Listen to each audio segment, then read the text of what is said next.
É uma alegria, um privilégio, uma responsabilidade ao mesmo tempo, mais uma vez, essa noite, estar aqui compartilhando com a igreja a palavra de Deus. Mas antes, não poderia deixar de fazer uma menção especial de visitas ilustres que eu e Johanne recebemos em nossa casa esses dias. Nossa família, a minha sogra querida, fique de pé, Carmélia, veio lá do interior de Minas Gerais, Viviane e Ricardo também. A Viviane é irmã da Jo, Ricardo é a esposa da Viviane, que Deus abençoe vocês. Estão alegrando o nosso coração, trazendo aquela pitada de Minas aqui no nosso meio. Veja ali também o pastor Benilton, que nos visita essa noite. Seja bem-vindo, que Deus abençoe você, sua família. Nos alegramos. Quero convidar você para que, juntamente comigo, abra a sua Bíblia. A segunda carta de Paulo a Timóteo, no capítulo 3. Esse ano é um ano onde nós estamos trabalhando e falando o tema da nossa igreja sobre a nossa disposição de, como discípulos, carregarmos a cruz do Senhor. E essa noite, essa reflexão traz como o seu tema principal entre a cruz e a coroa. Então, segunda carta do apóstolo Paulo a Timóteo, nós vamos ler do capítulo 3, do verso 1 a 17. Eu quero reservar o capítulo 4, que está aí já na tela, versos 6 e 8, para um tempo na introdução. Então nós vamos ler agora do verso 1 ao verso 17. Quem achou, diga amém. Glória a Deus.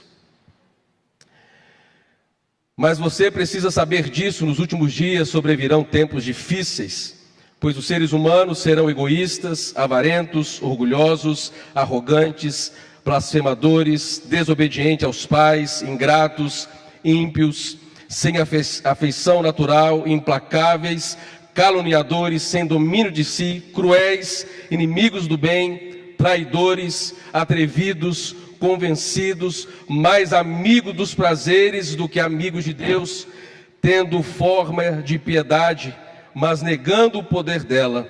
Fique longe também destes, pois entre estes se encontram os que se infiltram nas casas e conseguem cativar mulheres tolas, sobrecarregadas de pecado, que são levadas por todo tipo de desejos, que estão sempre aprendendo e nunca conseguem chegar ao conhecimento da verdade. E do mesmo modo que Janes e Jambres resistiram a Moisés, também esses resistem à verdade. São homens que têm a mente totalmente corrompida, reprovados quanto à fé. Mas esses não irão longe, porque a insensatez deles ficará evidente a todos, como também aconteceu com a insensatez de Janes e Jambres. Mas você tem seguido de perto o meu ensino, a minha conduta, o meu propósito, a minha fé, a minha paciência, tem seguido o meu amor, a minha perseverança, as minhas perseguições e os meus sofrimentos, os quais tive de enfrentar em Antioquia, Icônio e Listra.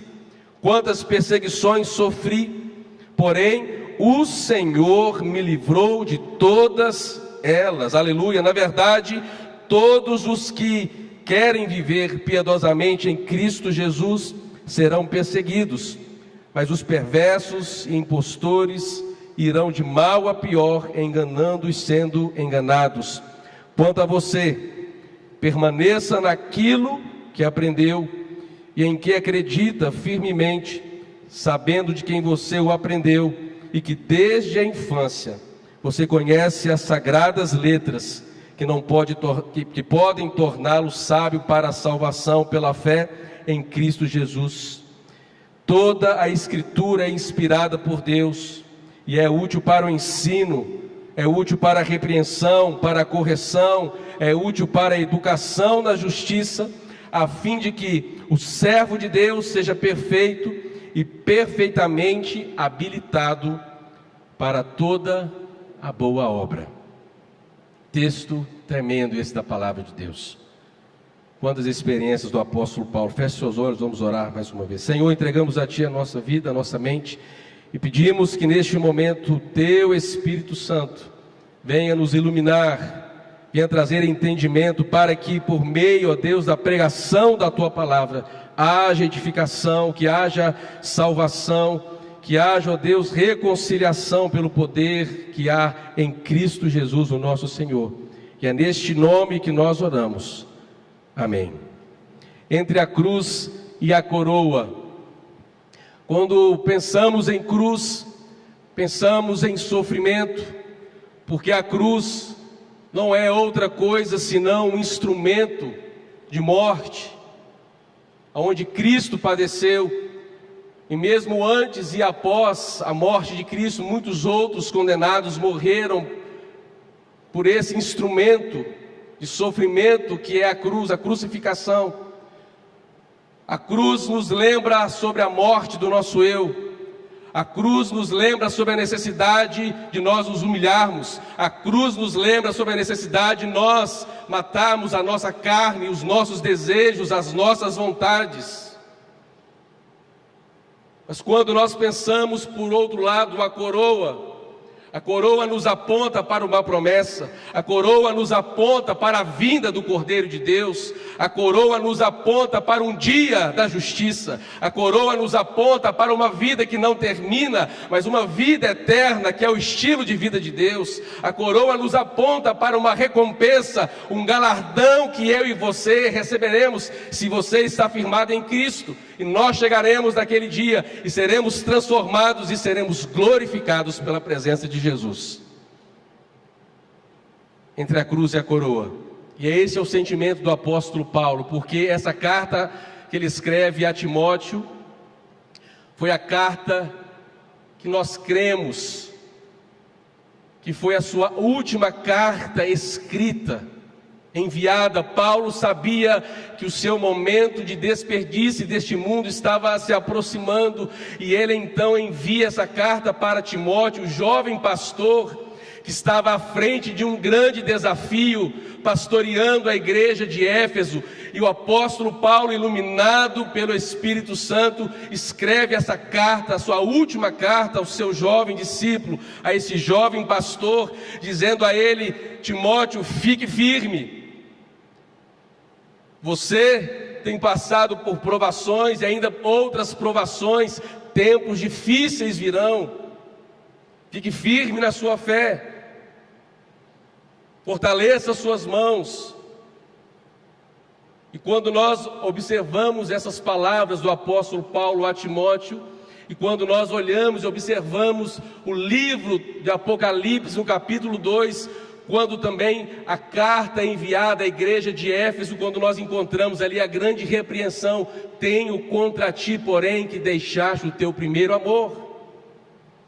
Ou seja, aquilo que aconteceu anos depois já estava sendo apontado pelo Espírito Santo através da vida deste homem de Deus, o servo de Deus, o apóstolo Paulo.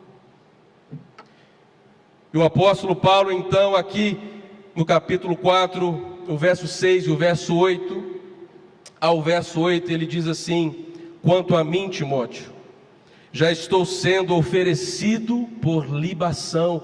Ou seja, Paulo usa uma expressão de algo que era costume naquele tempo, a sua vida sendo colocada como sacrifício. Em outras palavras, ele está dizendo: Timóteo, a minha vida será oferecida como sacrifício, o meu sangue será derramado, eu estou partindo, o tempo da minha partida chegou. Combati o bom combate, Timóteo, completei a minha carreira, guardei a minha fé. Desde agora me está guardada a coroa da justiça, que o Senhor, reto juiz, me dará naquele dia, e não somente a mim, mas também a todos os que amam a sua vinda. Este era o sentimento deste homem de Deus, o apóstolo Paulo. Estou partindo, Timóteo, a minha vida será arrancada. Contudo, Timóteo, eles não serão capazes de arrancar a minha fé, o meu temor, o zelo que eu tenho guardado durante a minha vida pela Sagrada Escritura, por esse Deus, por esse Senhor Jesus Cristo que me resgatou das trevas, agora está me direcionando para o seu reino de luz, o seu reino de justiça. Gosto de comparar a nossa vida aqui na terra, a nossa jornada, como o próprio apóstolo Paulo certa vez fez comparação da nossa vida como uma corrida.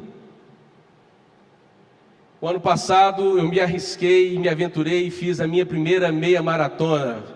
Trouxe a imagem para comprovar, porque eu gosto da verdade, zelo pela verdade, está na tela. Meus primeiros 21 quilômetros, era o meu objetivo chegar. E fui me preparando. O meu treinador não me deixa mentir, porque eu vi chegando aqui. Fique de pé, Marcos, ele está ali. Se você deseja também ser preparado para as suas atividades, o Marcos está ali à sua disposição.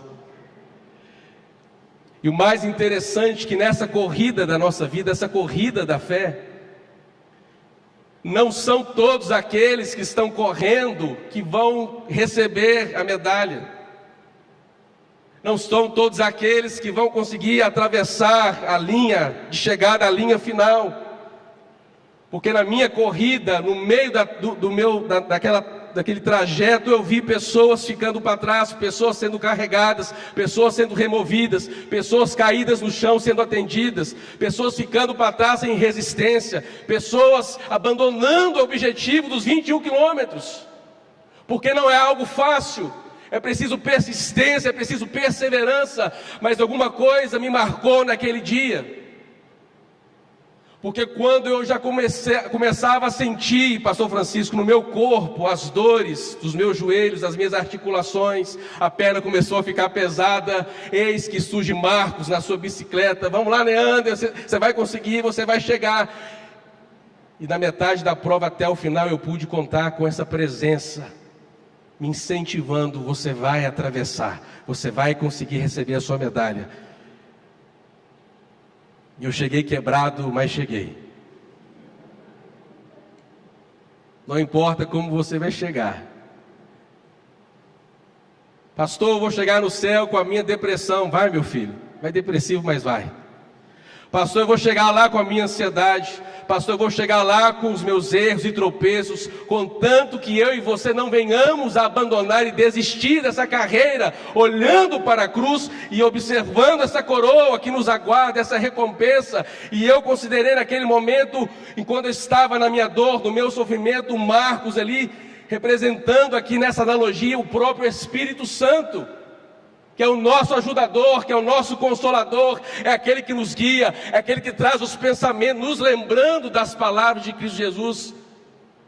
Há uma recompensa para mim, há uma recompensa para você. O Senhor nos convida essa noite a não olharmos apenas as dores, os sofrimentos, as decepções. E o apóstolo Paulo então está dizendo a esse jovem pastor Timóteo: firme os seus pés, não desfaleça. O tempo da luta vai aumentar, as perseguições virão sobre a sua vida, sobre toda a igreja, em toda a face da terra, mas existe uma recompensa guardada para todos aqueles que creem e esperam no precioso nome de Jesus Cristo. Louvado seja o nome do Senhor. Algumas lições nós aprendemos aqui então nessa passagem.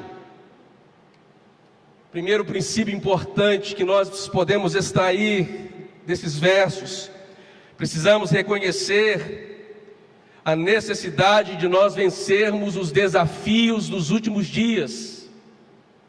Há um grande desafio que nós estamos vivendo,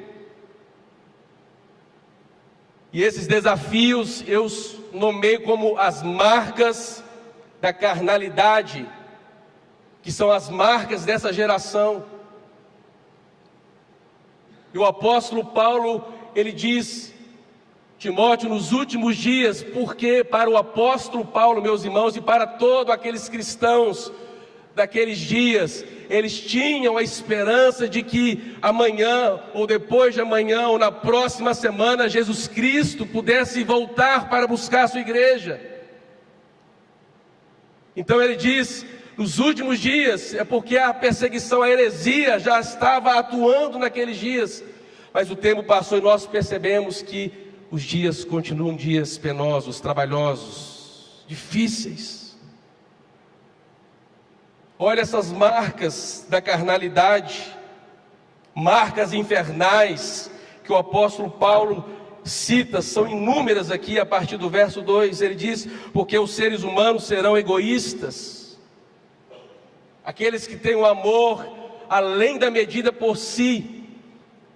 Não é pecado nós amarmos a nós mesmos. Não é sobre isso que Paulo está falando a Timóteo. Está falando um amor que é capaz de até pisar no outro, excluir o outro para crescer, para sobressair. O egoísmo, a avareza, que é o amor pela prata, o amor pela riqueza, aquelas pessoas que a todo custo estão buscando crescer na vida, estão querendo na sua ganância mais, e nesse caminho fica a família para trás, os filhos para trás, porque a sede é buscar, a sede é conquistar, a sede é ter mais. São marcas dos últimos dias. Homens, pessoas orgulhosas, arrogantes, blasfemadores. Nesse sentido, os blasfemadores são aqueles que questionam, que duvidam da ação e da manifestação do Espírito Santo e da sua obra que ele opera, das transformações dos seus milagres. Haverão naqueles dias, ou nos dias que nós vivemos também, a exemplo do tempo do apóstolo Paulo e de Timóteo, desobediente, homens, mulheres que são desobedientes aos pais. A desobediência sempre existiu, mas percebemos um crescente, uma rebeldia de uma geração que se levanta para afrontar aquele ou aquela a quem deveriam honra, obediência. Você não manda em mim, eu sou dono do meu próprio nariz, eu faço o que eu quero. Uma geração que não tem limites. É essa geração que nós estamos vivendo. Há tempos atrás, quando eu pensava em falar algo contra o meu pai, uma guerra já estava declarada.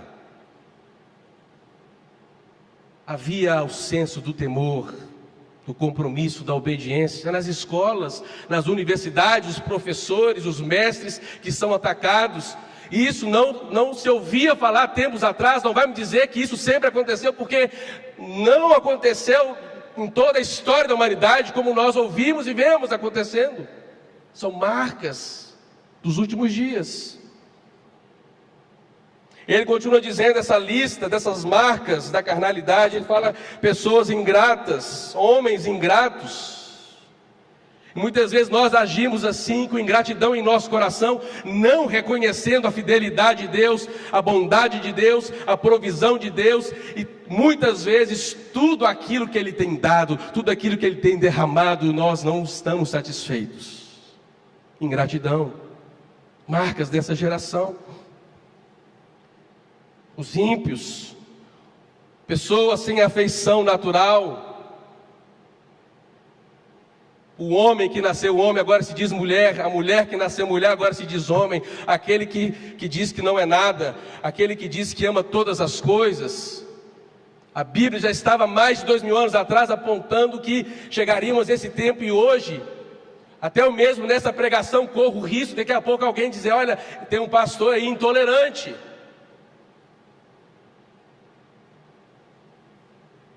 Mas é a verdade, a palavra de Deus. Pessoas que estão negando a sua condição natural. Amamos a todos, condenamos o pecado. O pecado precisa ser eliminado da nossa vida. Ele fala sobre os implacáveis, que significa aqueles que são irreconciliáveis, os caluniadores, sem domínio de si. Aqueles que não têm o domínio próprio, na verdade, simboliza e já aponta para nós uma rejeição do domínio do Espírito Santo, porque também o fruto do Espírito tem um domínio próprio, e se não há o domínio, significa que estamos deixando o Espírito Santo de fora da nossa jornada de vida. Precisamos ter o domínio. Ah, pastor, eu nasci assim, eu vou morrer assim. Não, meu irmão, não, minha irmã, podemos ser diferentes, podemos mudar, podemos controlar a nossa mente, as nossas palavras, as nossas atitudes, porque tudo isso precisa refletir a glória de Cristo através da nossa vida. Precisamos exalar o bom perfume de Cristo. E ele continua dizendo a sua lista, e ele termina aqui no verso 4: mais amigos dos prazeres do que amigos de Deus. No sentido de que quando as pessoas querem satisfazer os desejos da sua carne, são capazes até mesmo de tirarem Deus do seu trono, para que esse indivíduo possa se assentar na exaltação do seu eu, da sua carne, dos seus desejos, da sua vontade.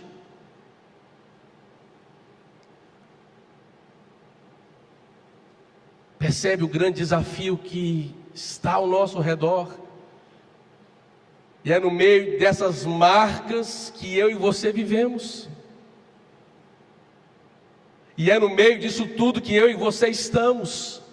E fomos plantados em lugares estratégicos da nossa sociedade. Qual é o desejo de Deus?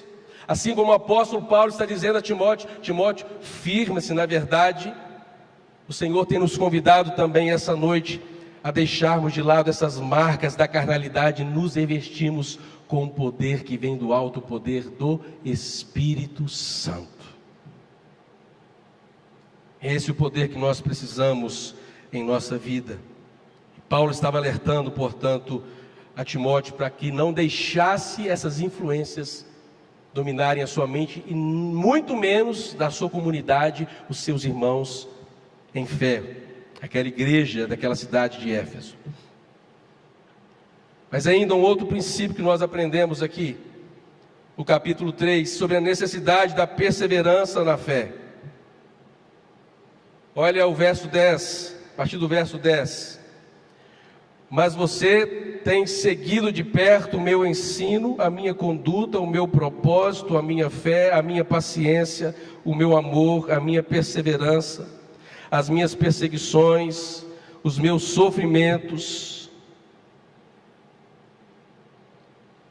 Paulo está dizendo: olha, por um lado existem sim, Timóteo, essas marcas da carnalidade, essas marcas de um tempo secularizado, mergulhado em densas trevas, mas também eu percebo em sua vida que você tem seguido de perto, e essa é a ideia, meus irmãos, de alguém que deseja se tornar um discípulo do Senhor.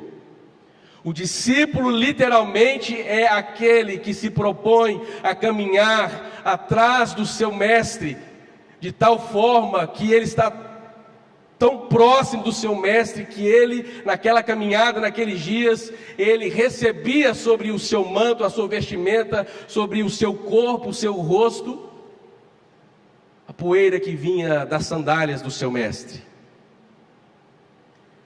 E Paulo está dizendo: Timóteo, eu reconheço que você tem seguido de perto. Eu percebo essas evidências na sua vida. Eu percebo a sua perseverança, Timóteo. E Paulo começa então a elogiá-lo, porque Timóteo tem seguido em diversos pontos na sua vida, no ensino, que significa doutrina, na conduta. Ele olhava para o apóstolo Paulo como seu exemplo de vida. Olha para a nossa geração e quais têm sido os exemplos que não apenas a nossa juventude, mas tantas outras pessoas estão colocando como um referencial de vida. Existe sim, meus irmãos, um trabalho para uma desconstrução da família, desconstrução do amor, desconstrução da fé. E a mídia e tudo mais vai trabalhando para esse caminho, essa direção, dessa desconfiguração, para que o mundo então mergulhe na direção da vontade de Satanás e os seus anjos caídos. Mas Timóteo, então, observando a vida de Paulo, porque Paulo era aquele servo fiel ao Senhor, que tinha ousadia de dizer assim: você pode olhar para mim, porque se você olhar para a minha vida, automaticamente você verá Cristo Jesus. Talvez diferente como nós fazemos nos dias de hoje: não olhe para mim, porque eu tenho os meus erros, eu sou um pecador. Mas Paulo havia colocado os seus olhos sobre Timóteo, havia colocado os seus olhos sobre Paulo, porque ele percebeu que de fato Paulo vivia aquilo que ele pregava, existia ali as marcas de Cristo.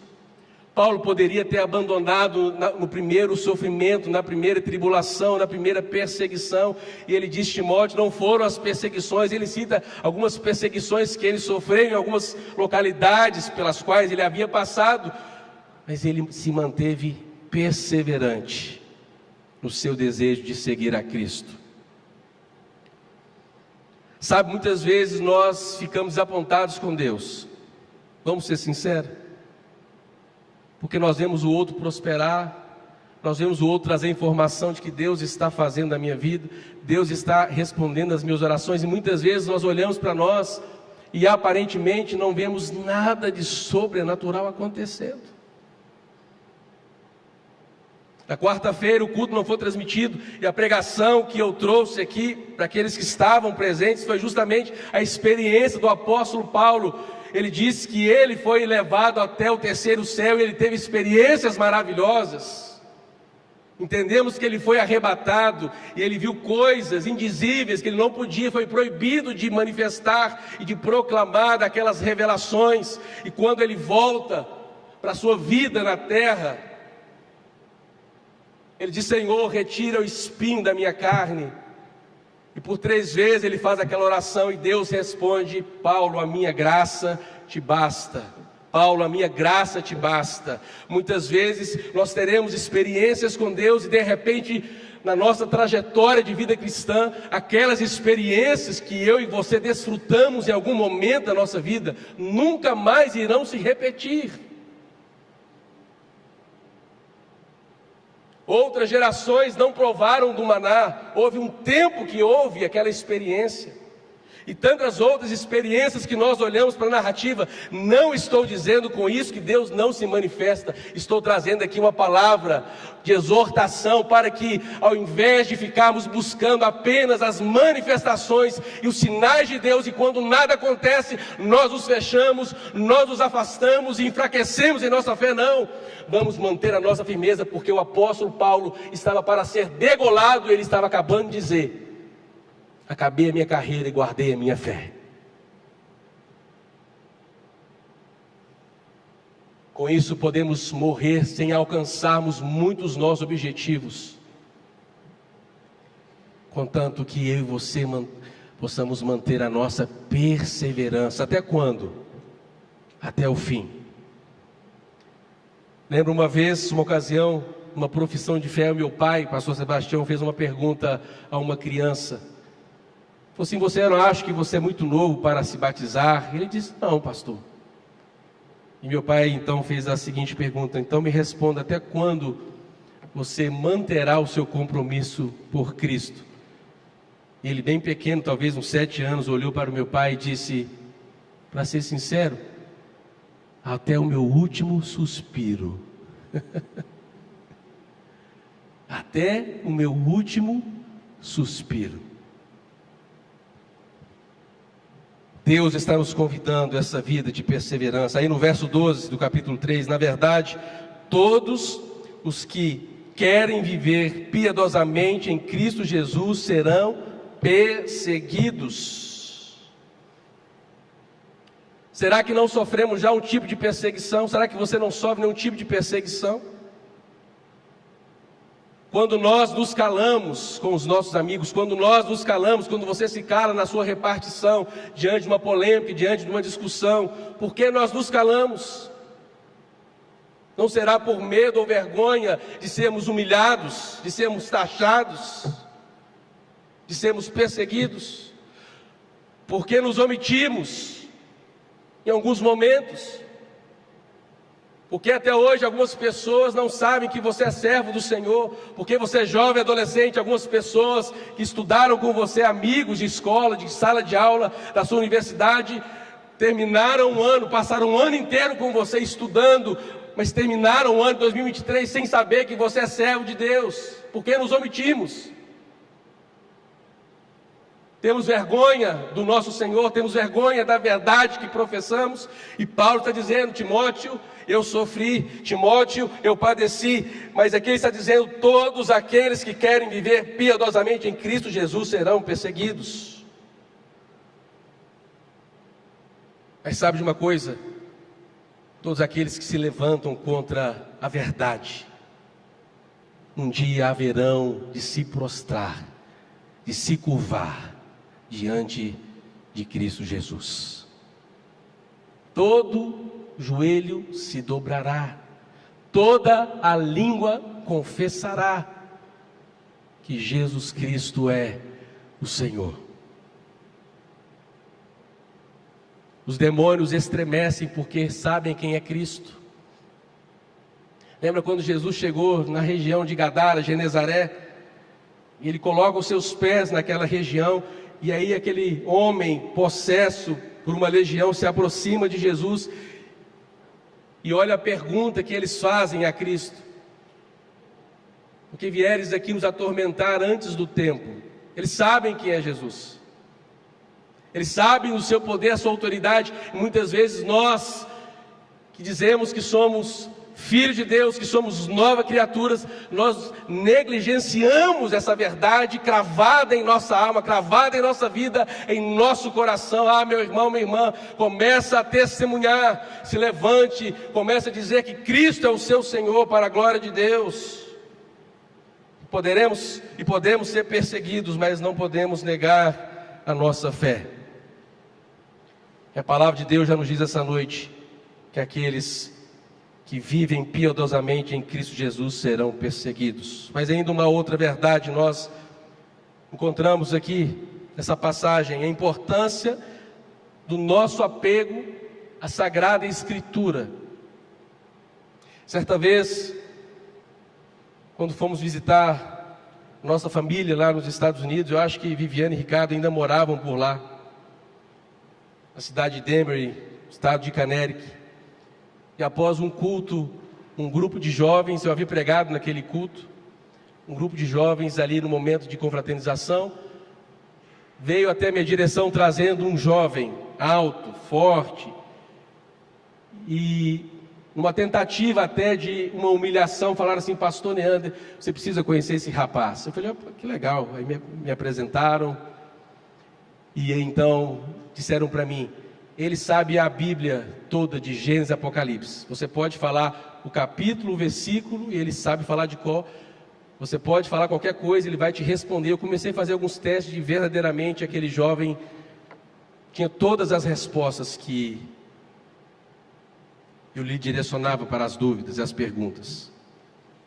Eu confesso naquele momento que eu fiquei constrangido, porque eu pensei assim: bom, se eles virarem a brincadeira para o meu lado, eu posso passar perto.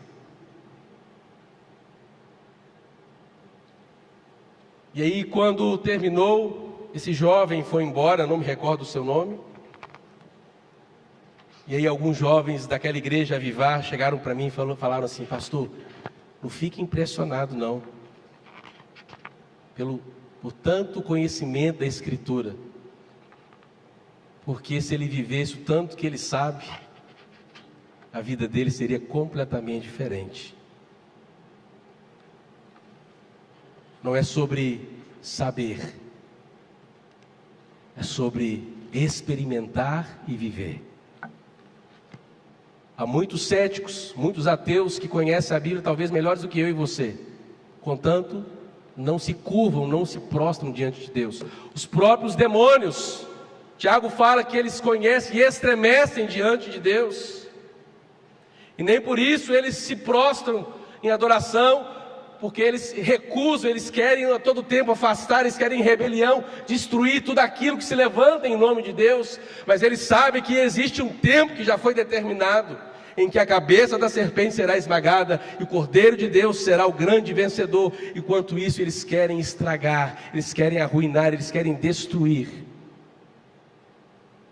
O que nós precisamos fazer para vencer esses tempos difíceis? O nosso apego à Sagrada Escritura. O salmista diz no Salmo 119: escondi, Senhor, a tua palavra no meu coração. Por quê?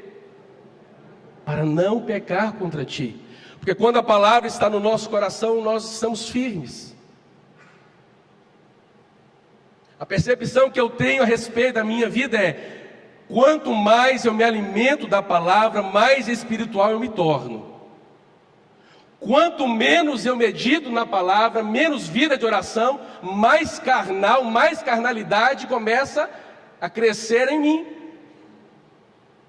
Portanto, nesse raciocínio, qual é o caminho para nós esmagarmos e matarmos de uma vez por todas a nossa carnalidade? Uma vida na dependência de Deus, de busca, oração, leitura da palavra. E aqui Paulo diz então a Timóteo, ele fala aí a partir do verso 14: quanto a você, permaneçam naquilo que aprendeu e em que acredita firmemente, sabendo de quem você o aprendeu e que desde a infância você conhece as sagradas letras, que podem torná-lo sábio para a salvação pela fé em Cristo Jesus. E ele diz o verso 16: toda a escritura é inspirada por Deus. Não é uma parte dela não, meu irmão. Toda a escritura é inspirada por Deus. É útil para o ensino, é útil para a repreensão, é útil para a correção, é útil para a educação na justiça, a fim de que o servo de Deus seja perfeito e perfeitamente habilitado para toda a boa obra. Então, quando nós temos contato com a palavra de Deus, é essa coisa sobrenatural que acontece conosco. Somos exortados, somos edificados, somos corrigidos, somos ensinados. A palavra de Deus cresce em nós. Ficamos com um olhar, com uma sensibilidade, observando o mover de Deus na nossa vida, ao nosso redor, na nossa geração. Faça uma experiência se você ainda não fez. Ao acordar pela manhã, diga assim: Senhor, hoje eu quero estar conectado à Tua presença. Eu quero sentir a Tua presença, eu quero ser direcionado pelo Teu Espírito Santo. Abra, Senhor, a minha boca para que, surgindo alguma oportunidade, eu seja ali um representante do Senhor. Meus irmãos, o nosso dia fica diferente. Nós ficamos atentos a todo sinal, a cada coisa que acontece, porque há sede e fome pela presença de Deus. Sabe como que Jesus venceu Satanás no deserto? Porque ele estava cheio, ele estava encharcado pela palavra. E todas as vezes que vinha Satanás, o que Jesus dizia? Porque está escrito, porque está escrito, porque está escrito. Nós não venceremos uma batalha espiritual se essa palavra não estiver firmada e cravada em nossa mente, em nossa vida, em nossa essência. Do outro lado, se você não se alimentar, você estará sujeito a você cair e tropeçar nas armadilhas que o próprio Satanás e o diabo e os seus anjos estão colocando para todos nós, para a igreja de Cristo. E por isso o apóstolo Paulo, escrevendo a sua carta aos Efésios, se você puder abrir comigo,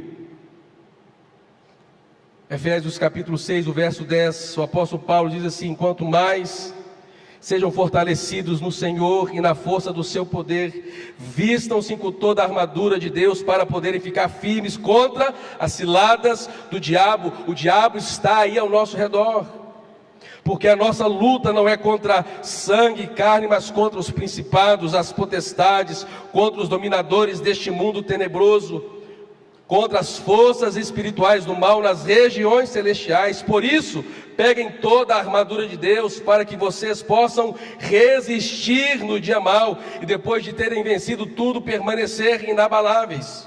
E continua dizendo: portanto, fiquem firmes, cingindo-se com a verdade e vestindo a couraça da justiça, tenham os pés calçados com a preparação do evangelho da paz, segurando sempre o escudo da fé, com o qual poderão apagar todos os dardos inflamados do maligno.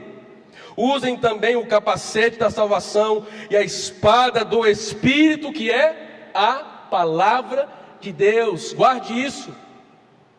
A espada do crente é a palavra de Deus, que não seja apenas um jargão na nossa vida, mas que seja uma verdade para que possamos resistir e irmos enfrentar as hostes espirituais. Lembra certa vez que eu falei aqui, uma das pregações, uma das últimas pregações, eu não lembro qual domingo do ano passado, talvez novembro, quando Jesus declara a Pedro e aos discípulos: porque as portas do inferno não prevalecerão contra a igreja.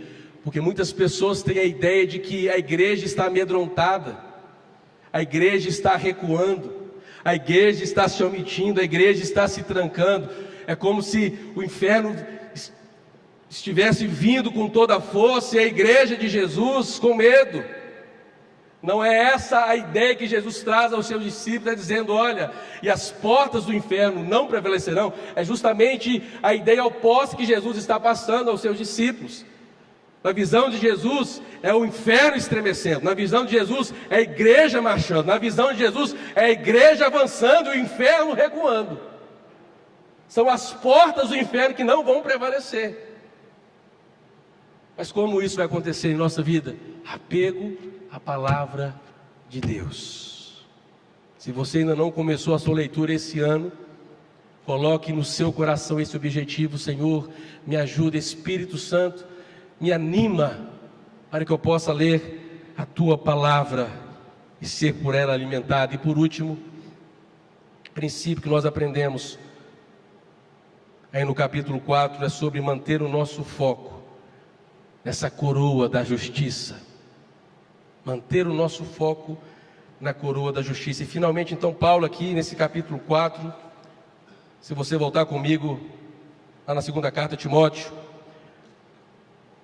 como eu disse na introdução, Paulo falando sobre a sua vida como uma oferta.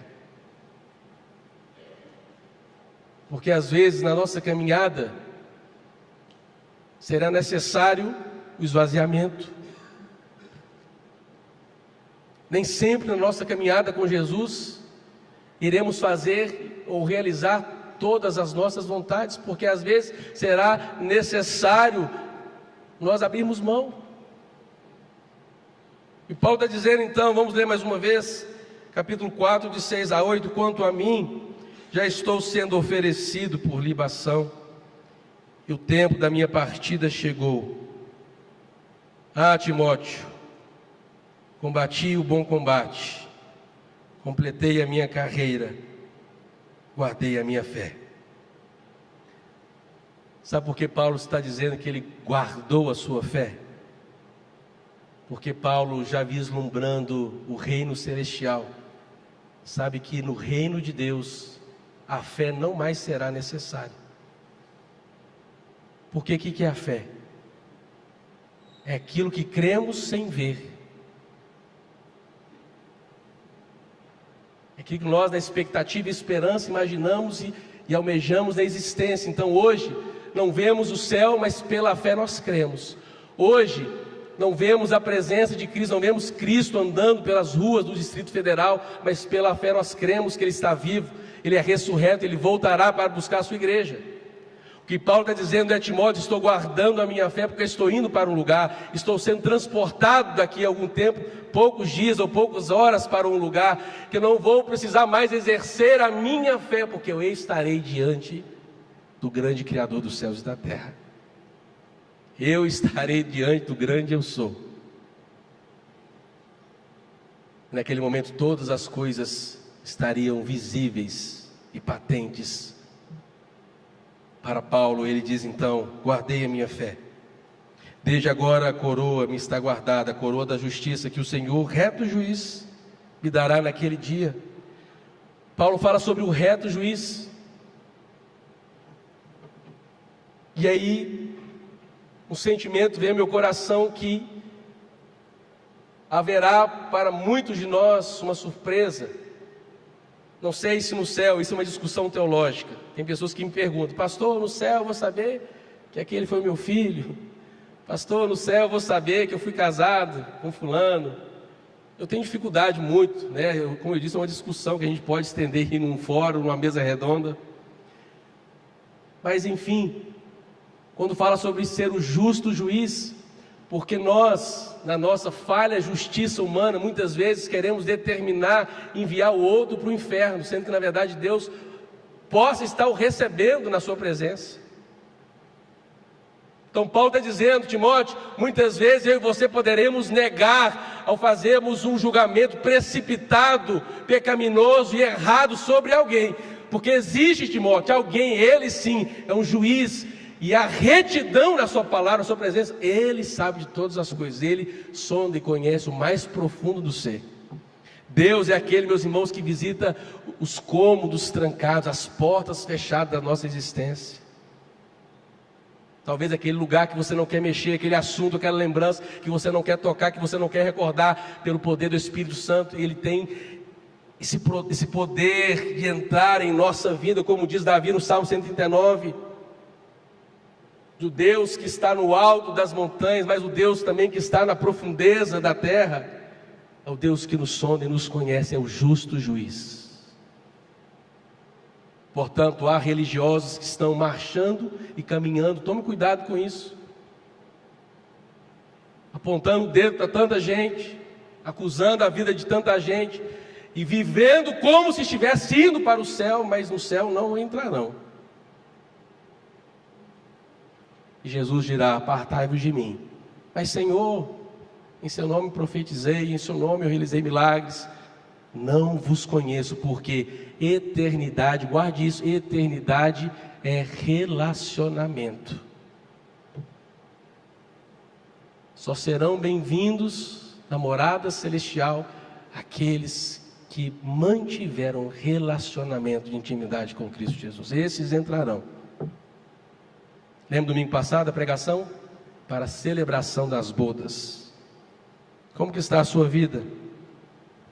Que eu e você possamos viver nessa perspectiva de que existe uma promessa, uma herança, que agora nós estamos nessa luta, num sofrimento, que nos recorda a cruz, é a cruz que nós precisamos levar, estar dispostos a matar a nossa carne, o nosso ego.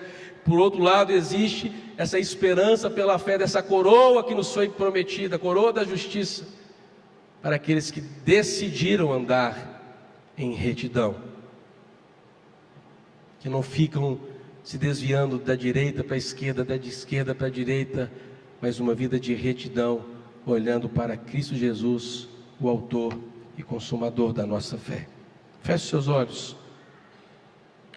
porque nós vamos cantar neste momento uma canção que nos traz um convite de um desejo a uma verdade. Senhor, perto eu quero estar. Eu quero que você então fique de pé, com seus olhos fechados, pensando em sua vida, pensando em coisas que você precisa abrir mão, se você precisa de reconciliação, se você precisa de aceitar a Cristo essa noite. Esse é o convite, dizer: Senhor Jesus, eu quero estar perto da Tua presença, eu quero o Teu Espírito Santo, esse ajudador ao meu lado, me ajudando, me sustentando em minha jornada. Cantemos e façamos dessa canção a nossa oração.